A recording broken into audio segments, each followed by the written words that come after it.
The short wavelength limit for Lyman series of hydrogen spectrum is 913.4 angstrom.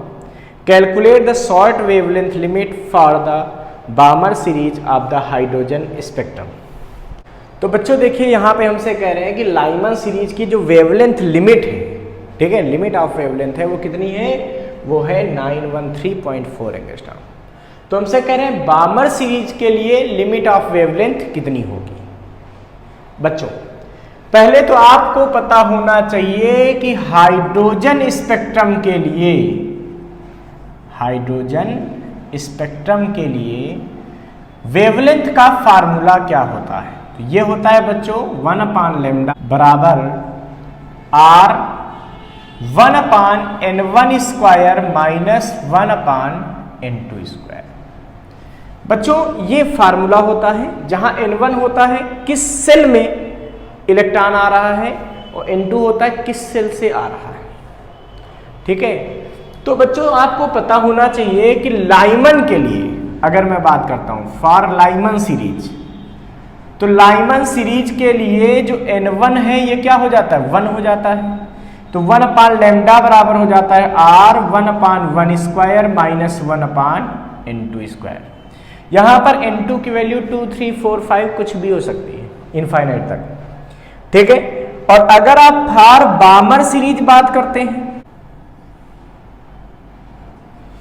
तो बच्चों ये wavelength बन जाती है। बामर सीरीज कब होती है, जब इलेक्ट्रॉन किसी भी सेल से सेकेंड सेल में आता है, मतलब सेकेंड में आ जाता है, मतलब 1/λ बराबर होता है R 1/2 square minus 1/n2 square. यहां पर n2 की वैल्यू बच्चों 3, 4, 5, 6 कुछ भी हो सकती है इनफाइनाइट तक, जबकि यहां पे n2 कितना था 2, 3, 4 है ना। अच्छा बच्चों हमसे यहां पे कह रहे हैं लिमिट वेवलेंथ के लिए, है ना, कह रहे हैं कि जो लिमिट वेवलेंथ है लाइमन की वो कितना दिया है बच्चों, वो हमको दिया है 913.4 एंगस्ट्रॉम। और बामर के लिए लिमिट वेवलेंथ हमको दे रहे हैं, यही हमको फाइंड करनी है। अच्छा तो लिमिट वेवलेंथ का मतलब क्या होता है, जब इलेक्ट्रॉन इन्फिनिटी से पहले ऑर्बिट में आएगा तो वो बनेगी वो लाइमन की लिमिट वेवलेंथ। तो जब इलेक्ट्रॉन इन्फिनिटी से 1 में इंटर करेगा तो वो किस में होगी, वो होगी लाइमन की लिमिट वेवलेंथ, मतलब उसके लिए n2 इन्फिनिटी हो जाएगा, ठीक है।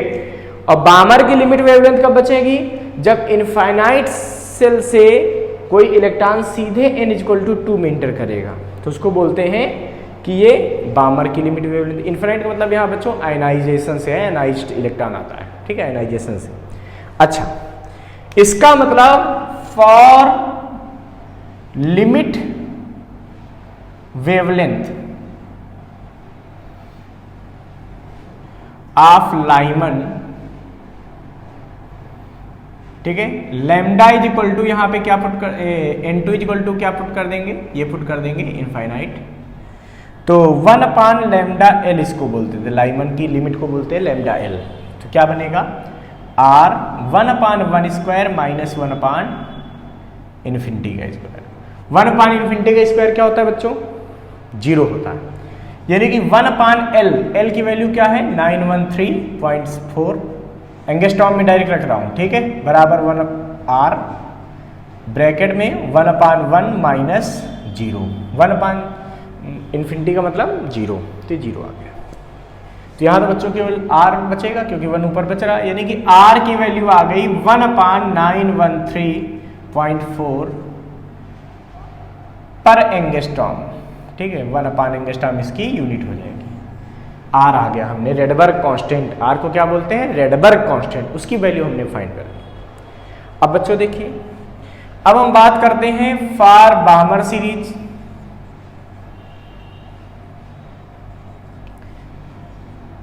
लिमिट वेवलेंथ, तो लिमिट वेवलेंथ का मतलब इसमें भी वही होगा बच्चों, क्या, n2 को इनफाइनाइट रख दो किसमें, बामर में। तो ये क्या बनेगी बच्चों 1/λb, बामर के लिए क्या यूज कर रहे हैं, λb यूज कर रहे हैं, तो 1/λb। अच्छा ये लैम्डा से पुट कर लो इसको, लेमडा है ये। अच्छा, तो लेमडा बी की वैल्यू कितनी आएगी बच्चों?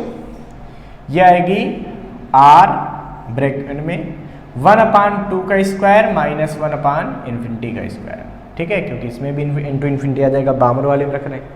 अब बच्चों क्या क्या मिलेगा देखो, 1/λ b इक्वल टू आर, ये बचेगा बच्चों 1/4, देखो 2 का स्क्वायर 4 और 1/∞ फिर 0 हो गया तो ये पूरा 0 आएगा, यानी कि 1/λ b इक्वल टू बनेगा हमारे पास, यहाँ पे अगर हम बात करें तो ये बचेगा बच्चों r/4, या फिर हम कह सकते हैं लैम्डा बी की वैल्यू आएगी 4/r।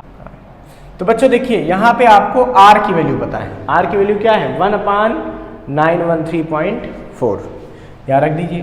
तो लैम्डा बी की वैल्यू क्या आएगी 4/, तो 1/, तो ये ऊपर चला जाएगा 913.4, यानी कितना आ जाएगा हमारे पास, यह आ जाएगा 63536 तो आ जाएगा बच्चों 3653.6 एंगस्ट्रॉम।